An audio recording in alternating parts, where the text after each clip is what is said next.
Halo, selamat sore pemirsa. Apa kabar Anda di hari Rabu 9 September 2020? Bertemu kembali bersama dengan saya Subki Abdul dalam Suara Parlemen Petang. Dan seperti biasa, tim redaksi TVR Parlemen telah menyiapkan beragam informasi seputar dinamika dan juga aktivitas kegiatan dari anggota Dewan Perwakilan Rakyat Republik Indonesia. Bagaimana hari Anda di hari Rabu ini? Tadi juga sejumlah rangkaian acara juga pasti sudah disiapkan oleh TVR Parlemen. Mungkin Anda tadi baru saja menyaksikan siaran langsung kami dari ruang sidang, rapat ataupun juga di Badan Legislasi DPR RI ini masih membahas terkait dengan bagaimana pembahasan daftar inventarisasi masalah rancangan Undang-Undang Cipta Kerja. Kita tidak akan membahas terkait dengan bagaimana rancangan Undang-Undang Cipta Kerja ini kita akan bahas di Suara Parlemen Petang di topik terkait padat karya di tengah pandemi COVID-19. Tapi sebelumnya saya akan membacakan terlebih dahulu apa saja menjadi headline media online yang terbit pada hari Rabu ini.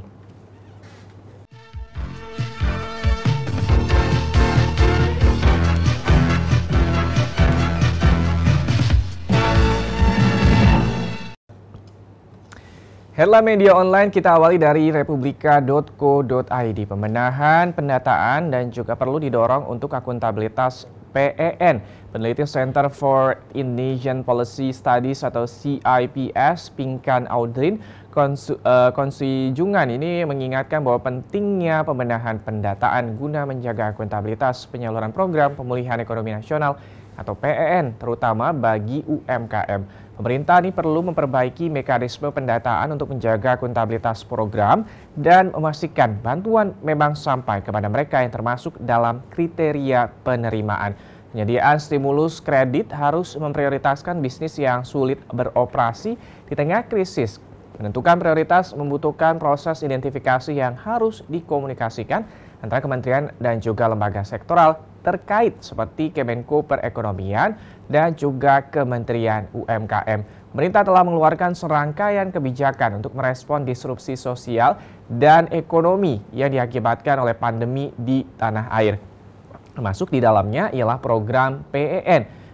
Melalui peraturan pemerintah atau PP nomor 23 tahun 2020 dan kemudian ini disempurnakan dengan PP nomor 43 tahun 2020, pemerintah memberikan dasar hukum untuk mendukung kebijakan untuk menjaga dan juga mencegah aktivitas usaha dari keterpurukan, mengurangi potensi PHK dengan menggelontorkan stimulan berupa subsidi bunga kredit bagi debitur UMKM yang terdampak, serta mendorong percepatan pemulihan ekonomi nasional. Presiden juga sudah membentuk bagaimanapun ini percepatan terkait dengan vaksin COVID-19 yang juga harus segera bisa dilaksanakan atau juga nanti bisa diberikan kepada seluruh masyarakat Indonesia.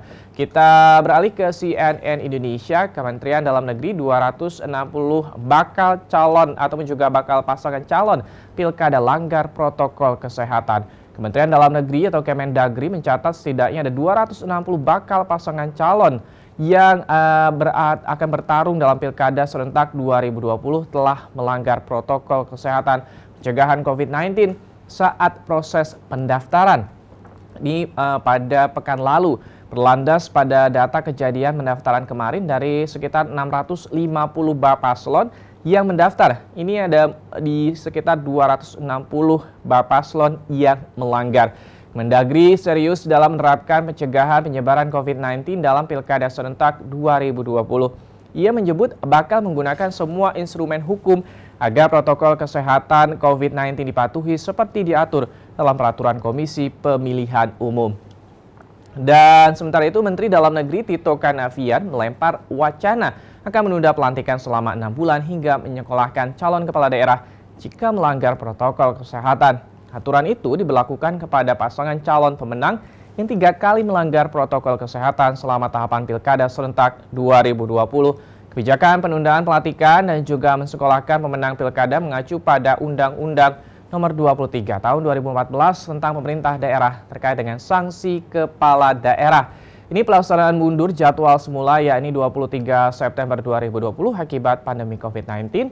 Saat ini tahapan pilkada telah sampai pada proses pendaftaran pasangan calon dan juga tes kesehatan. Nah, ini perlu diingat bahwa semua Bapaslon yang akan bertarung Ini ada 260 paslon yang melanggar peraturan. Sekali lagi bahwa pandemi COVID-19 masih berlangsung, kita harapkan bahwa sejumlah bakal calon pasangan Pilkada 2020 tetap mematuhi bagaimanapun protokol kesehatan yang sudah ditetapkan oleh ataupun juga dalam peraturan yang berada di Komisi Pemilihan Umum.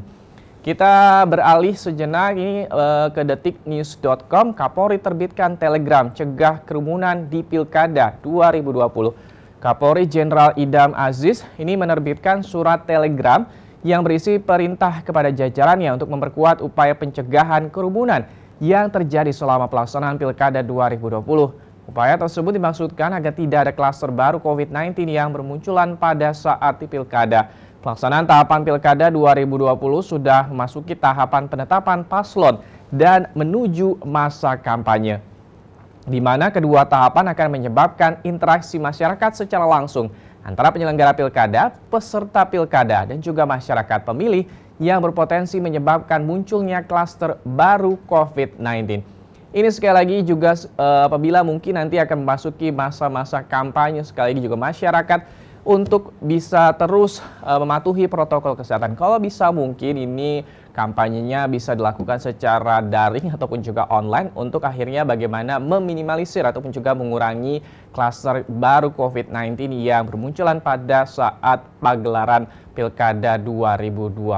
Tadi sudah kami berikan informasi headline media online. Kami nanti akan kembali lagi dengan topik utama pastinya terkait dengan padat karya di tengah pandemi COVID-19. Pastikan Anda tetap menyaksikan Suara Parlemen Petang.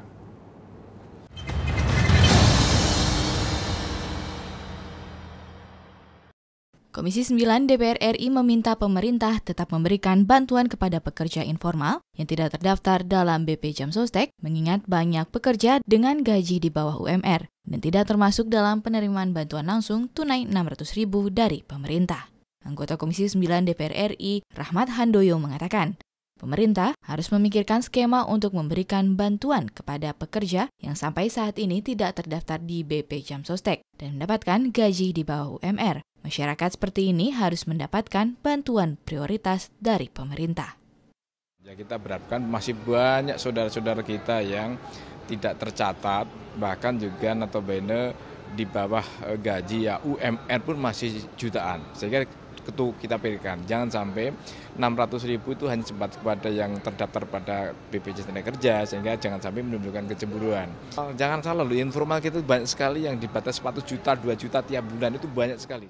Rahmat menambahkan, tenaga kerja honorer di bidang kesehatan, pertanian, maupun pendidikan saat ini masih banyak yang memiliki gaji di bawah UMR. Untuk itu, pemerintah harus menjamin pekerja tersebut mendapatkan bantuan atas dasar keadilan dan pemerataan. Tenaga-tenaga honorer guru, tenaga honorer kesehatan, tenaga honorer di bidang kesehatan, pertanian, dan honorer yang lain masih banyak yang tanda petik yang gajinya cuma hanya di bawah 1 juta bahkan. Jadi harus kita berikan sehingga secara kemerataan, keadilan itu bisa dirasakan oleh semua pihak. Gitu. Dari Senayan, Jakarta, Mahir dan Aang, TVR Parlemen melaporkan.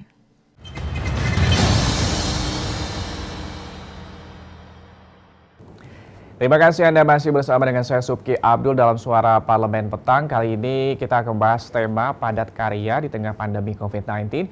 Kementerian Pekerjaan Umum dan juga Perumahan Rakyat mengalokasikan anggaran infrastruktur berbasis masyarakat atau program padat karya tunai sebesar Rp2,62 triliun pada tahun 2021. Direktur Sistem dan Strategi Penyelenggaraan Infrastruktur Pemukiman Ditjen Cipta Karya, Edward, menjelaskan program terbagi menjadi 5 jenis, ini padat karya kota tanpa kumuh atau kotaku, pengembangan infrastruktur sosial ekonomi wilayah atau PISEW, penyediaan air minum dan sanitasi berbasis masyarakat atau PAMSIMAS, sanitasi berbasis masyarakat atau SANIMAS, dan juga tempat pengelolaan sampah reduce, reuse, dan juga recycle atau TPS 3R. Program Kotaku akan menyerap anggaran 376,8 miliar dengan target lokasi 261 kelurahan, sementara program PISEW ini akan menyerap anggaran 540 miliar rupiah dengan target lokasi 900 kecamatan, dan program PAMSIMAS akan menyerap anggaran 1,12 triliun dengan target 4.586 desa. Selanjutnya untuk program Sanimas akan dialokasikan sebesar Rp510 miliar dengan target 1.340 lokasi. Terakhir, untuk program padat karya TPS 3R akan dialokasikan sebesar Rp79,20 miliar dengan target 177 lokasi pada tahun 2021 mendatang. Kementerian Pekerjaan Umum dan juga Perumahan Rakyat ini memperluas cakupan program padat karya tunai atau PKT Cash for Work senilai Rp1,2 triliun yang akan tersebar di 34 provinsi di tanah air dalam rangka mendukung pemulihan ekonomi nasional. Sementara itu, pendapat dari Menteri PUPR Basuki Hadi Mulyono mengatakan program PKT ini Kementerian PUPR dilaksanakan melalui pembangunan infrastruktur yang melibatkan masyarakat atau warga setempat sebagai pelaku pembangunan. Ini khususnya infrastruktur berskala kecil atau pekerjaan sederhana yang tidak membutuhkan teknologi. Akan ada 5 program padat karya yang akan dikeluarkan oleh Kementerian Pekerjaan Umum dan juga Perumahan Rakyat. Ada sejumlah dana ataupun juga anggaran yang akan dikeluarkan kurang lebih Rp2,62 triliun masing-masing kepada 5 program padat karya yang nantinya juga akan tersebar di 34 provinsi di tanah air di sejumlah desa, kecamatan dan juga kelurahan. Kita harapkan nantinya bisa benar-benar mensukseskan program ekonomi nasional yang juga sudah dicanangkan oleh Presiden Joko Widodo. Misal kami masih akan kembali membahas di segmen akhir nanti padat karya di tengah pandemi COVID-19. Pastikan Anda tetap bersama saya di Suara Parlemen Petang.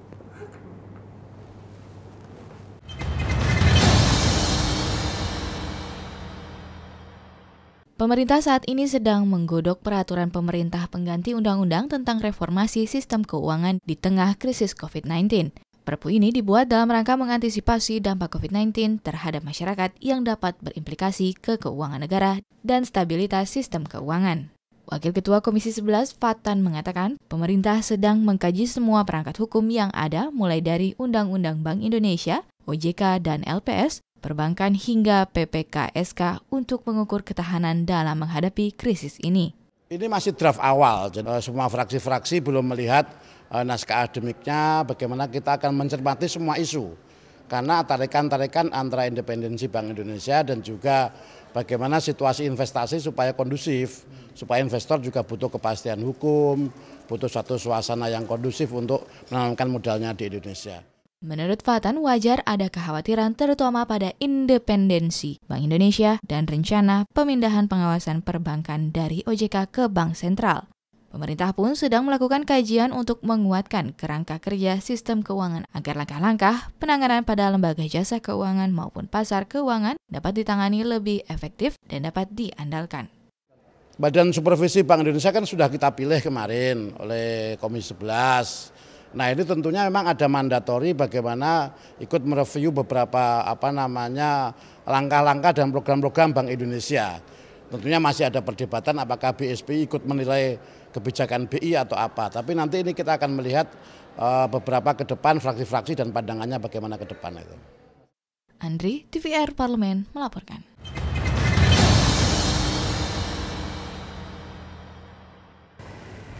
Dan masih membahas terkait dengan program padat karya di tengah pandemi COVID-19 untuk mendukung program pemulihan ekonomi nasional, Kementerian Pekerjaan Umum dan juga Perumahan Rakyat juga memperluas cakupan Cash for Work di luar program PKT rutin tahun 2020, mencakup pekerjaan revitalisasi saluran drainase jalan nasional sepanjang 5.000 km dan pengadaan material tambalan cepat atau mantap CPHMA dengan total anggaran Rp1,2 triliun. Kementerian Pekerjaan Umum dan juga Perumahan Rakyat melalui Direktorat Jenderal Perubahan juga memperbaiki 400 rumah tak layak huni di Tabanan, Bali. Adapun anggaran yang dikeluarkan sebesar Rp7 miliar. Perbaikan rumah dilakukan melalui kegiatan bantuan stimulan perumahan swadaya atau BSPS atau bedah rumah. Melalui bedah rumah, pemerintah mendorong program padat karya tunai. Kepala Balai Pelaksana Penyediaan Perumahan Jawa 4 Suparban menambahkan, pada tahun 2020, Kementerian Pekerjaan Umum dan juga Perumahan Rakyat akan memberikan bantuan bedah rumah untuk 3.000 unit rumah tidak layak huni di Provinsi Bali. Salah satunya kabupaten yang menerima bantuan adalah Kabupaten Tabanan. Program BSPS tidak hanya membantu warga untuk memiliki rumah yang layak huni, melainkan juga memberikan penghasilan kepada tukang pekerja selama masa pembatasan sosial akibat pandemi COVID-19.